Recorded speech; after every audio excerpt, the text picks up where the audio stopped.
Snook on. Snook on. Doing some beach fishing.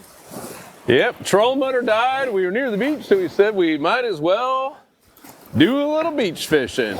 It's the second one Lukey's got there. Power Prawn might be the winter chicken dinner. Yeah, I've got the Power Prawn Junior on, and these snook have just been loving this thing. It's a little 1/8 ounce jig head. Let me get this guy out of here real quick. All right, come on there, little buddy. Whoa, whoa. Small little fella. Yeah, beautiful snook there. Get the light on him. That little Power Prawn Junior right there on the tip of his mouth. You can see it's been on the beach. It's nice, just white looking snook. Let's get this guy off and let's catch some more. But a whole lot of fun. So we should be able to get some bigger ones, but this is at least a good start. Let him go. And what I'm using, these fish are pretty smart, and we have really clear water, so I went down to 5-pound braid, right? There's no structure out here. They're not good. I can catch it overslot snook with this, no problem. There's not any structure. It's really about not spooking the fish. And then I have a 12-pound mono leader, and then I have a 20-pound tippet right there at the end. And you see now that 20-pound just got compromised, so I'm gonna have to redo the tippet. But that's just what I found to be the best producer of snook. And this is all mono. I don't like fluoro because snook will rub right through it. So just regular mono gets the job done. It's just a matter about keeping it light. So I'll go retie and let Joe take it over from there. I got to retie. What happened? Little guy got you? I'm out of my little bite tippet.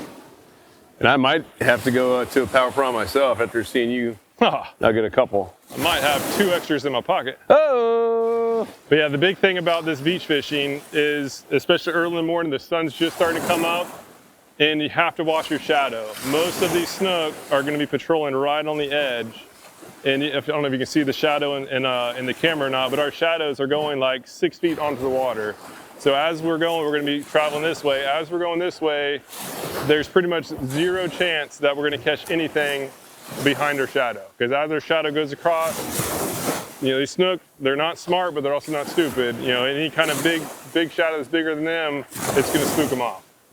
So they don't really know what we are in most cases, but they just see something big there and they do not want to be part of it. So I guess begs the question, why are we walking this way when our shadows are going that way versus going that way where we're never spooking anything? Because there's a nice trough right here. Technically, we should be going that way, but this is a nice little trough, and these snook are holding, at least lately, they've been holding inside the trough.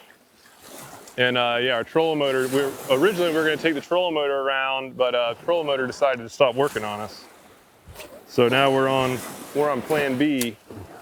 But in many cases, fishing from shore. Oh, Joe just had one. Nailed it right when it hit the water. Yeah, in many cases, fishing from shore is the best way to do it.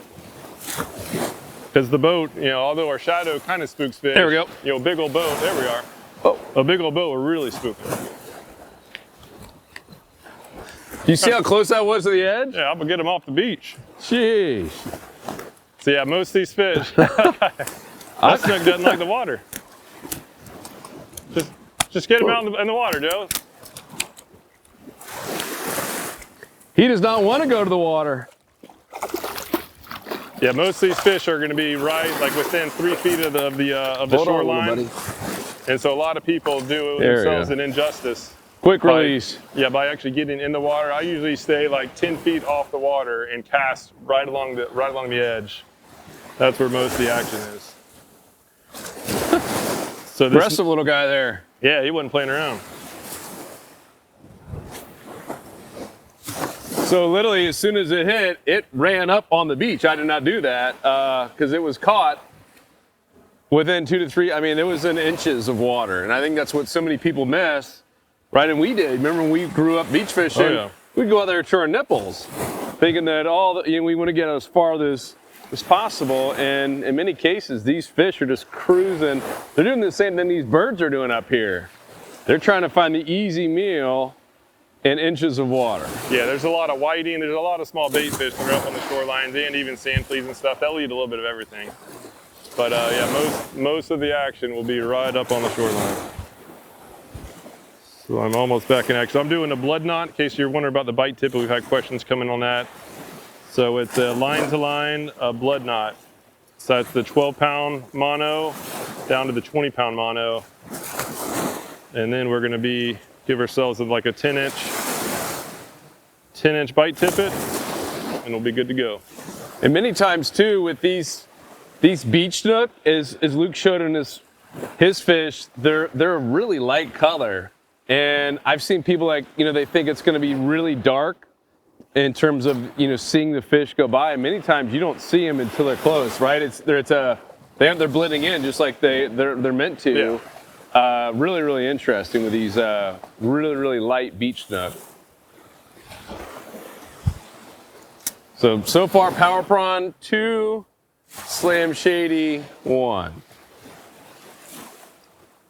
Tough to go wrong with the Power Prawn on the beach, dude. Yeah, for the bigger ones, what I found is that, the paddle tails obviously work. I still love them, but when the water's clear like this, the Power Prawns usually do the better job of fooling the bigger fish. Although the one I caught was a little dink, the first one was a lot better size. But it seems like the lower vibration, like a good darting motion, does the best when the water's really clear like this. All right, so I'm ready for action. Loop knot, 20-pound tippet, about 10 inches, 12-pound, down to the 5-pound braid. Gets the job done. All right, let's do this. We usually do a little hopscotch, so I'll go ahead for a little bit. Whoever's up front is probably going to catch the most fish. But so we'll just kind of hopscotch it and see how these lures do. I'm curious to see how the Slam Shady does versus the Power Prawn. We got birds diving up there. Yeah. Look at all that bird action. And we got a point way up there. Otherwise, looking down the beach, for the most part, it looks kind of the same. There's a little trough right here. And so this is not some honey hole that we have. We just parked the boat in the middle, and so this trough over here looks a little bit better, a little bit more defined. So far, there's been a few in here. You guys haven't taken old Bama Beach Bum's beach fishing mastery course. Fantastic. Luke's on again. Look at that, dude. That was just jumped off. That was so shallow. I'm gonna go right behind you. Yeah, it was literally like 3 feet from shore. Snook are wrecking my leader. Snook are aggressive, dude. Yep. See if there's any more. So you right see, there. when I was casting, I'm literally 10 feet from shore. That's usually the best way to do it. What are you doing retrieval wise? Just a slow little dart.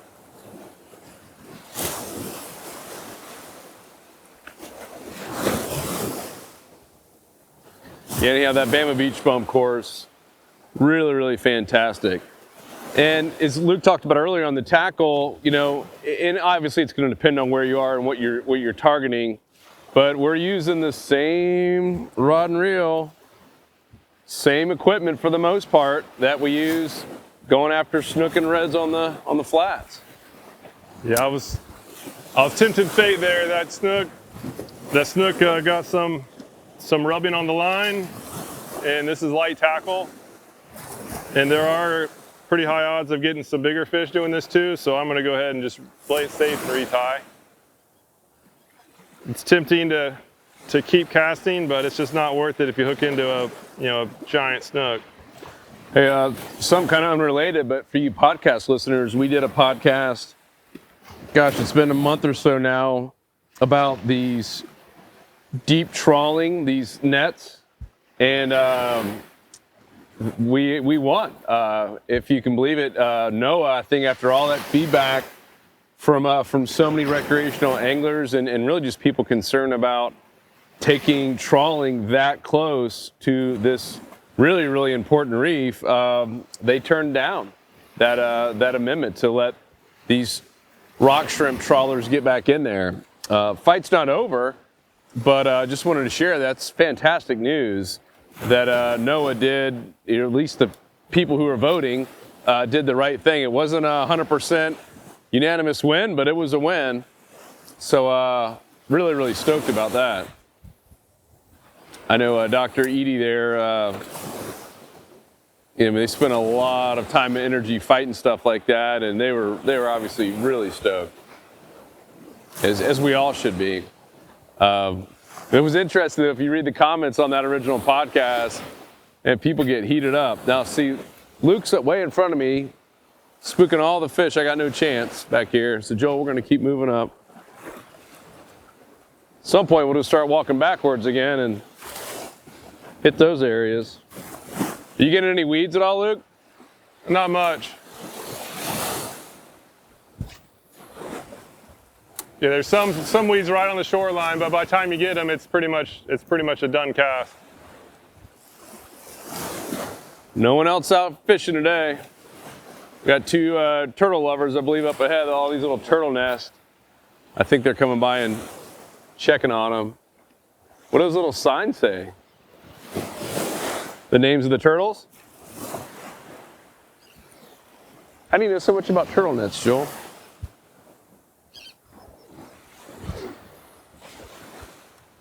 Either you're a turtle nest fan or a poacher, one of the two? Oh, okay.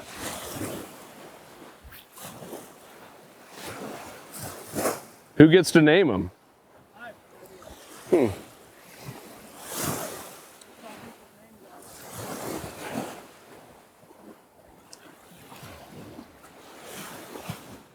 I wonder, those are the people who probably sponsored it then. Yeah. I thought you were talking about they named the turtles. I was like, man, that's Trey and Jane Kennedy. My eyesight's correct. That's cool. Thank you, guys. So a little bit further up, about 100 yards up, I'm seeing a darker shadow. Yes, yes. My hope is that it's a school of snook, but long story short, when you're doing this type of fishing, always look for any sort of anomalies and colorations. And it's not going to be a black snook on sand. It's going to be a light colored snook, but they will stick out a little bit as long as you got to kind of get used to looking for any sort of anomalies. So I have a feeling that we're going to get into some more fish here in the next. Oh, there we are. Oh, Luke's on already. Oh, I think I might be in your line. Nope, I think I'm out now. So yeah, we got this one now, but yeah, up a little bit ways so you can go around me. I think there's gonna be a lot more right up there. This one's a little bit bigger than the other one, but yeah, still not a giant. I see that dark area up there. All right, come on, baby. Power prawn is whooping the Slam Shady today. Yeah, it's a lot of fun on this light tackle too. Again, 5-pound braid, a little 1,000 size, little 1,000 size reel. Unlike Joe, I try to keep the snook off the sand. I did as well. The snook did it on himself. Oh. Come on. There we are. Again, like another hook set is just, these jig heads are just so nice. They ride vertical and it gets them in the top, right in the button almost every time. Really liking these jig heads. There we are. Let's see if that one did mess up my line, so I'm ready for action. I don't have to retie it. Perfect. Let's get another one. Yeah, I think that is going to be a school of snook. Joe almost was able to cast to it. It's a little dark section. It's a very, very good sign. Yeah, I'm not there yet, but next cast. I don't want to bypass anything that might be right here. But there's certainly something over there. Yeah. Even if that's not all snook, it's either grass or something on the bottom that'll usually attract some snook to hold by it. We'll know on this cast if you don't catch something. It might not be snook, or they might just be under the power prawn. We'll see. Oh, really? What leader do you have? I got 30. Oh, that's not going to help your chances. It'll help my chances of landing the big one. I'll let you catch all the dinks you want. So yeah, Joe has 30 pound leader, and it's gonna totally diminish his strikes, especially once the sun starts coming up, if not already. Oh, really? Yeah, he's in the money spot though. I think that is weeds now looking at it, but there should be some snook holding by it.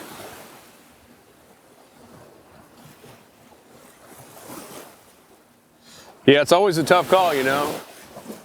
I'm sitting here not carrying anything else with me, and I don't have to be retimed like you all the time, so I'll take a chance.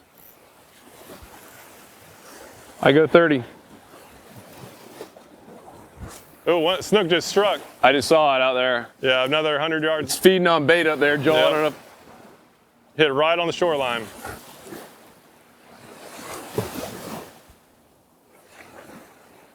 Don't go too fast though. There's going to be some fish in this dark stuff. There has to be. Looks too good to not hold any. So as far as the formation, if you're using two people like this, it's obviously easier with just one person. That way you can just kind of go up the beach like Joe's doing. So the first person should stay further up to keep that shadow away. And then the guy behind, knowing that these fish are already spooked, now I can just shoot it straight down the edge and target these shallower water fish.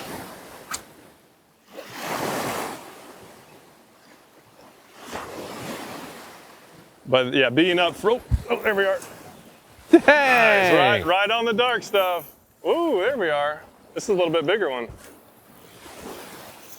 Whoa, hello. Oh, wishing you had 30 pounds backing on now, huh? Or are you wishing you had 20 and you're actually hooked up? Oh, it hurts. Oh, It hurts. yeah, it's hooked deep too. I can feel my line rubbing. Yeah, this sensitive rod, I can literally feel my line rubbing on its mouth.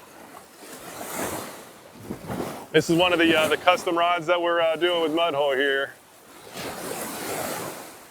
Oh, where is it? Let's see. There we are. Yeah, still not a giant one, but it's respectable. It's bigger than the other ones. And I just lighten the drag. I can still feel that line rubbing. It is not good. So every time that snook is shaking its head, that's just rubbing more and more line. And so I need to put less and less pressure on it.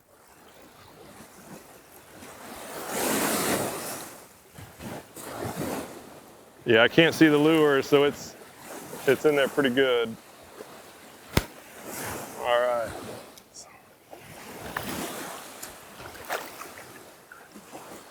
Got him. Check that out. So as I mentioned, I could literally feel that line rubbing. A sensitive rod, you can feel when it's doing that. And had I put too much pressure, it would have rubbed right through. That's a little bit bigger.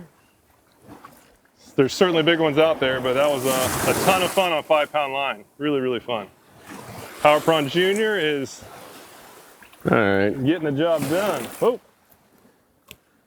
So now, that is what you call a close call right there. That line is all messed up. So that whole tippet, right? In this case, it was down to about 6 inches, and it went up about 4 inches onto it. So when you're using this light line like that, you make sure you have a tip that's at least 6 inches, because again, if that was a bigger snook, it could easily rub, 6+ inches up there. So, All right, give me lure's a in good Power shape. Prawn Junior. I'm gonna switch over, and then we'll know if it's the line or not. So you have two options. You got. Oh, you don't have jig heads? I do have one jig head too. So you've got. Actually, I don't have the football jig head. What do you got? I just got the 1/4 ounce. Okay. I got a little trout eye. So you can do the Slam Shady or the natural. I can just stick with my normal jig head. And then that's the jig head I have. So we're going Look at bare that bones thing. here. This is what brothers do. Can you guys see how far offset that is? and rust. It's like it's bent. Dude, Okay, take I'll that take it thing back. back. I'll take it Jeez back. Louie, I don't even know why I cut off to begin with. I'll hold on to my power prawns too. Unbelievable. Unbelievable. So yeah, this wasn't a planned trip, so we don't have all of our stuff. Oh, we do. It's just back there in the boat. I might have lost my other line. Dude, that's I might be out of commission. That's the jankiest jig head I've ever seen. Yeah, I think. Oh nope, we do have the line, so I have my last bit of tippet. All right. I was gonna say you could have borrowed some of mine. You've had 2 gloves this entire time? Yeah, we're in the Rockies. All right. All right, so give me I do want a shrimp though. All right. Boogie. Take off Shady, put him in the pocket. So always hold on. Always nice to be ready for action. To your soft plastics. Or do you want to, I got a Slam Shady too if you want to try that. I'll take this one. So quick retie here. This is kind of frustrating where you have to keep retying with these short tippets, but it's worth it to actually be getting the action.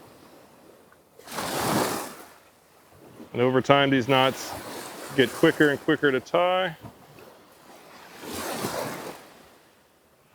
There's the blood knot, and now we'll do the non-slip loop to the lure. Got it sitting on my shorts. This jig head's way too big for this little guy.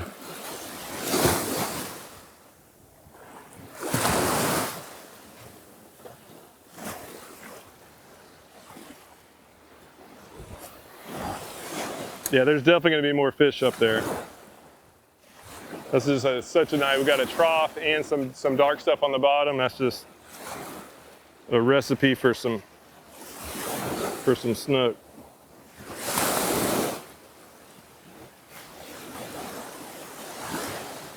So this will be an interesting test. So now Joe has the same lure. It's just he has much thicker line than I do.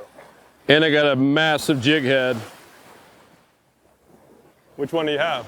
1/4 ounce. It's just a little bit too big for this. Yeah, it might be a little bit too heavy, but we'll see. It'll still work. And I don't have any Dr. Juice. Oh, no Dr. Juice. You got juice? You know it. All right, so now mine. Again, same thing. We got that bite tippet ready for action. All nice and clean. This is when I hope I hook into the big one. All right. Give me some of that juice, dude. Oh, I don't have it on me. Oh. That's got on my lure. You sure you don't want my jig head? Huh? That's a big old jig head. Oh. I'm going to stick with what I got. All right.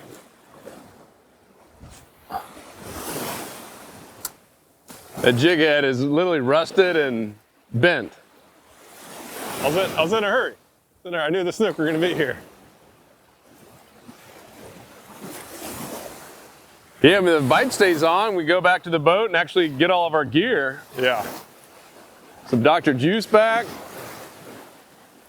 But when you got a bite, you got to stick with what you got until it stops working. Yeah. So right in that black stuff right now. What it is some little grass. It's some dead grass. It's just sitting on the bottom. Because I've snagged some. So even though it's just dead grass sitting there, that's enough to hold some fish. Because out here, this is just a boring beach, like nothing. There's no structure, no rocks, no nothing, and just anything other than flat sand will usually be enough to. We got a bird up here looking at bait. Yeah, that's about where that snook hit earlier too.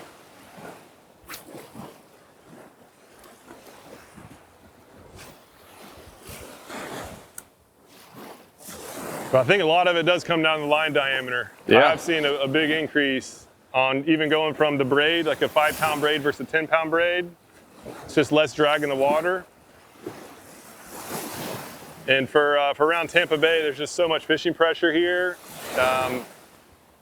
that they're pretty wary on any sort of weird vibrations or anything. Whereas especially snook with those lateral lines. Yeah. I mean, It's astonishing how much they can sense. So most people go overpowered, especially for this type of fishing. There's no structure anywhere. So there's really no need to go really strong. Yeah, a lot of people have 20-pound braid, 4,000 series. Because we did, that was us. Yeah. That was us just 6 years ago. And you can still catch some fish, but you miss so many. I mean, proof, right? Yep. I mean, you're getting a whole lot more than I am just from going down in the line.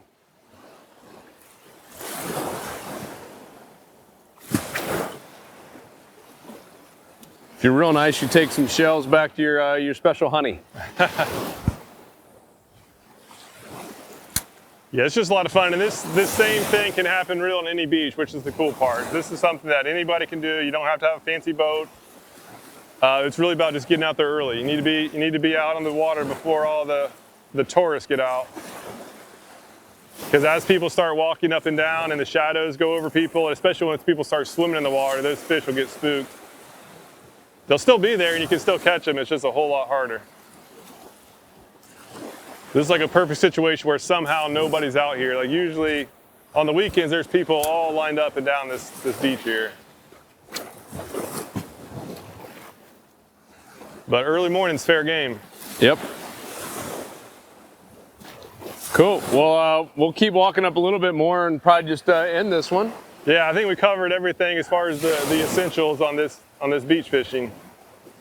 A lot of it comes down to the lure choice again. The clear water, like the power prawn is, at least in my opinion, the best. I used to use bucktails a lot, but the power prawn has the same type of action. It just looks more realistic. So like same type of action as the bucktail, which is a tried and true lure, but then when a bigger, smarter fish comes up and looks at it, it actually looks like a legit shrimp. So clear water to this, and then if the water's murky or if the water's churned up and there's not much clarity, then the paddle tails almost always will win. And either way, both of them can work in all conditions. It's just paddle tails are usually better in the churned up stuff, and then the power prawns are better in the clear. But yeah, it's definitely worth a shot to get out there and get up early, and late evenings works too, but the early morning seems to be the best. So. Cool. Well, hopefully you guys like that one. We will certainly be doing more of this here as the summer slowly fades away. Kids are going back to school here any day now, and still a great time. I mean, even up in October. Yeah, it'll be good. For snook are usually started in like May-ish, and then it'll last till September, October. And then, but all season there'll be something out here. But my favorite is summer. I just love snook, and it's a lot of fun. And so for your Insider Club members too, this will be an insider report. So we're going to get on the maps and talk about the tides and everything, and kind of show you the exact route that we took. We should be able to find some more pockets of fish, and there's some more troughs down this way that we're going to try out. So we'll show those next level details for you Insider Club members. Yep.